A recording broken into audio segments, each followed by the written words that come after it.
Hey Clearwater members, today I'm going to make a quick video about understanding your lipid panel or your cholesterol and what you can do to help improve it and optimize those levels. So first, let's talk about why we have cholesterol.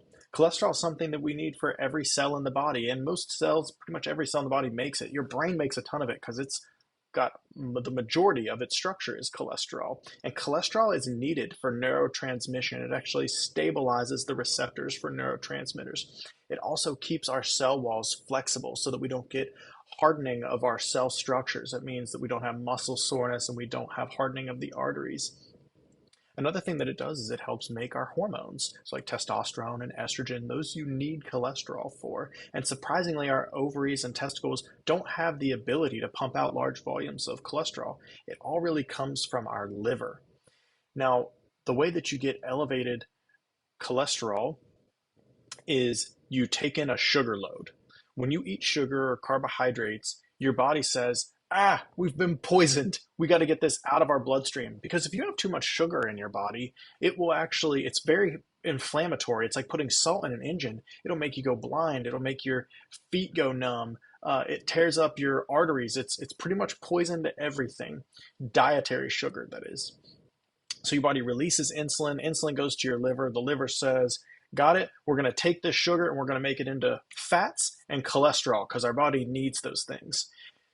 So it pumps out a bunch of VLDL and LDL cholesterols and triglycerides and pushes those out into the blood because LDL is actually anti-inflammatory and has antioxidant effects. So those triglycerides and LDL go out into your body and they're looking for all the little places of inflammation. And they see that, hey, there's some over here in the wall of a blood vessel, and they go in there and they actually get poisoned by the sugar and the oxygen species, what you use antioxidants for. So they go out and they kind of get poisoned and they become what's called small dense LDL. Well, your body sees that there's a bunch of poisoned LDL laying there and they send in white blood cells to go capture them. Those white blood cells get poisoned from consuming that small dense LDL. Now you've got a bunch of white blood cells called foam cells in the wall of your arteries. That is what we call a plaque. Now that's not because the LDL was bad. The LDL is just caught at the site of a fire, but there's two people at the site of a fire. There's the arsonist and the fireman. The LDL is the fireman. It just happened to be there in the wrong spot at the wrong time, but it was trying to do the right thing. The arsonist was the sugar. So what you need to know when you look at your cholesterol panel is it comes down to the two different types of LDL that we're concerned about and your triglycerides, because triglycerides represent how much sugar you're getting, which is going to represent how much damage is being done from that inflammation. But then also they deposit that small dense LDL instead of the large buoyant LDL that your body needs. They deposit that small dense LDL in cells all over your body, and that's what causes the plaques. So what you want to look at when you check your lipid panel, you want to check the triglyceride to HDL ratio, because HDL is all the LDL that successfully went out, treated inflammation, and is going back to the liver to deliver the bad stuff from your body. So that's what we call HDL, the good cholesterol. It's the cholesterol that already successfully went out, did its job. It's the fireman that's coming back to the fire station covered in soot after successfully putting out the fire. When you look at how much triglycerides you have, divided by how much HDL you have, that number should be less than 1.5. If it's less than 1.5, you're healthy. We're on goal. We're on target. If it's greater than 1.5, then we need to make some changes. If it's greater than 2.5, we need to do some drastic things because that increases your cardiovascular risk.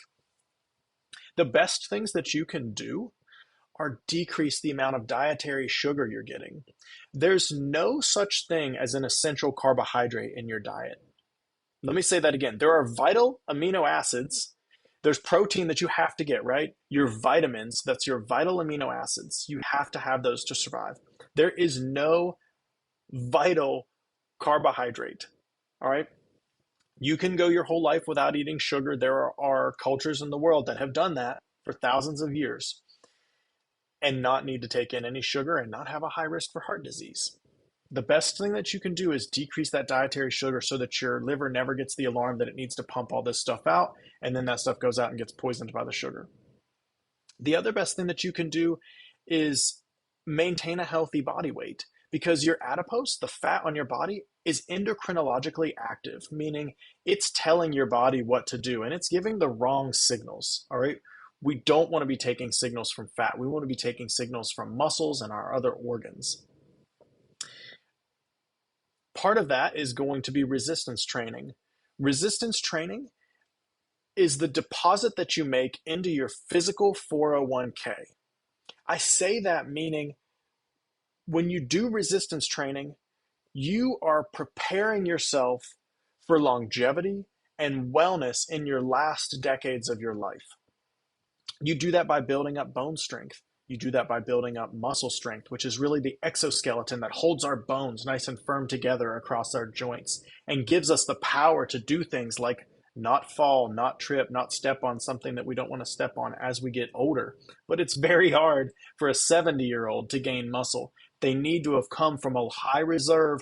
It's going to be slowly draining, but at 70, if you start out here, at 40, your reserve is going to be a lot lower than if you start out here.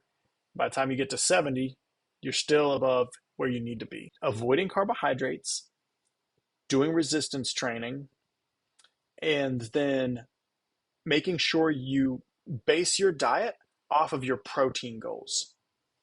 By getting an adequate amount of protein, meaning 0.7 to 1.3 grams per pound per day. So that's easy math. You can just take your weight times 0.7. That's how many grams of protein I want you to get every day. That will take up the majority of your caloric needs because there are 4 calories per gram of protein. The remainder of that, try to consume it with healthy fats like avocados and then vegetables. Vegetables are highly bound complex carbohydrates with fiber. That stuff's great for you, and they have a lot of nutrients that are very beneficial. Hey, let me know if you have any questions about your lipid panel specifically, and we'll go through it with an intensity to make sure that we're getting you to exactly where you need to be.